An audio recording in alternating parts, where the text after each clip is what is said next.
Welcome to my channel Neha voice official. मेरे channel पर नए हैं तो मेरे चैनल को लाजमी सब्सक्राइब कीजिए ताकि आगे भी आपको मज़ीद लुत्फ़अंदोज़ होने के लिए खूबसूरत वीडियोस मिलती रहें।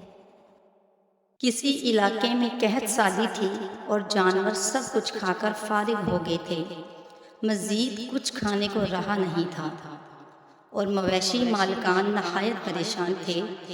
इस दौरान मौलवी अल्लाह वसाया ने जुमा के खुतबा में नहायत यकीन के साथ ये बात बताई कि अगर अल्लाह का नाम लेकर यानी बिस्मिल्लाह पढ़कर दरिया को हुक्म दिया जाए तो वो भी नाफरमानी नहीं करता। शायद ये इस मौलवी साहब के पीछे ज़िंदगी का पहला जुमा था कि बात इसके दिल में उतरकर यकीन का दर्जा पा गई। इसने वापस आकर अपनी बकरियां खोली, सीधा दरिया पे चला गया। ऊंची आवाज़ से बिस्मिल्लाहिर्रहमानिर्रहीम पढ़ा और दरिया को कहा कि वो ज़रा अपनी बकरियां चराने जा रहा है, इसलिए वो इसे अपने ऊपर से गुजरने दे। ये कहकर इसने अपनी बकरियों को हाँका और दरिया के ऊपर से चलता हुआ दरिया पार कर गया। इलाका घास से भरा पड़ा था, दरख्तों के पत्ते भी सलामत थे क्योंकि यहाँ तक किसी को रसाई जो हासिल नहीं थी। अब तो ये इसका मामूल बन गया कि वो बकरियां दरिया पार छोड़कर खुद वापस आ जाता और शाम को जाकर वापस ले आता। इसकी बकरियों का वजन दुगना चुगना हो गया तो लोग चौंके और इससे पूछा कि वो अपनी बकरियों को क्या खिलाता है। वो सीधा साधा साफ दिल का इंसान था। साफ साफ बात बता दी कि जनाब, हम तो दरिया पार अपनी बकरियां चराने जाते हैं। बात सबने सुनी मगर यकीन किसी ने ना किया क्योंकि ये एक नाकाबिले यकीन बात थी। मगर बात होते होते मौलवी अल्लाह वसाया तक जा पहुंची। मौलवी अल्लाह वसाया ने इस बकरियों वाले को बुलवाया और असल हकीकत बताने को कहा।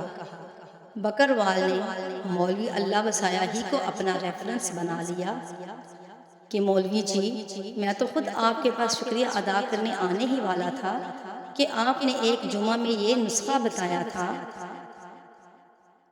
कि बिस्मिल्लाहिर्रहमानिर्रहीम कहकर दरिया को हुक्म दो तो वो भी इनकार नहीं करता। मौलवी अल्लाह वसाया साहब टुक टुक दीदम नाकुशीदम की तस्वीर बने बैठे थे। भाई, ऐसी बातें तो हम हर जुमे को करते हैं, मगर इनका मकसद लोगों का ईमान बनाना होता है। मगर बकरियों वाला डटा रहा कि बस मैं तो बिस्मिल्लाह कहकर पानी पर चलता हुआ बकरियों समेत पार चला जाता हूँ। आखिरकार मौलवी साहब ने सुबह खुद ये तजर्बा करने की ठानी। लोग भी सुबह दरिया के किनारे जमा हो गए और बकरवाल भी आ गया। मजमा ज्यादा था। मौलवी साहब ने एक दो दफा अंदर ही अंदर इरादा किया कि इनकार कर दें, मगर वो जो मौलवी साहब को मस्जिद से कंधों पर उठाकर लाए थे अब भी जोशो खरोश से अल्लाह अकबर के नारे लगा रहे थे और मौलाना अल्लाह वसाया के हक में तारीफी मोशकोफियाँ कर रहे थे।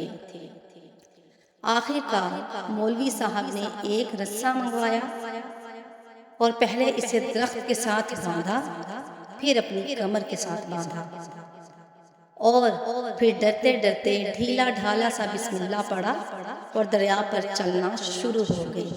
मगर पहला पाँव ही शराब से पानी में चला गया और मौलवी अल्लाह वसाया साहब डुबकियाँ खाने लगे। बदहवासी में वो ये भी भूल गए कि वो अभी कमर कमर पानी में उठकर खड़े भी हो सकते हैं।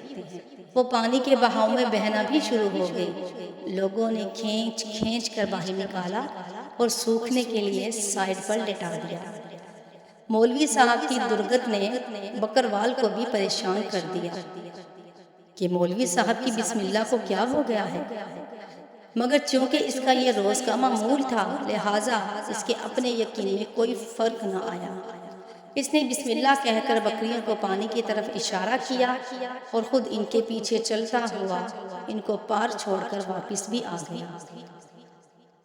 لوگ اسے ولی اللہ سمجھ رہے تھے اور اس کے حق میں نعرے لگا رہے تھے، مگر وہ سب سے بے نیاز سیدھا مولوی اللہ وسایہ کے پاس پہنچا اور کہا کہ مولوی صاحب، میں آپ کی بسم اللہ کی طرف سے کافی پریشان تھا، مگر پانی پر چلتے ہوئے مجھے آپ کی بسم اللہ کی بیماری کا پتہ چل گیا۔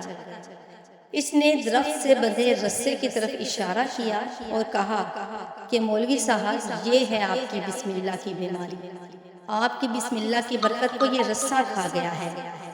آپ کو اللہ اور بسم اللہ سے زیادہ اس رسے پر بھروسہ تھا، لہٰذا اللہ نے بھی آپ کو رسے کے حوالے کر دیا تھا۔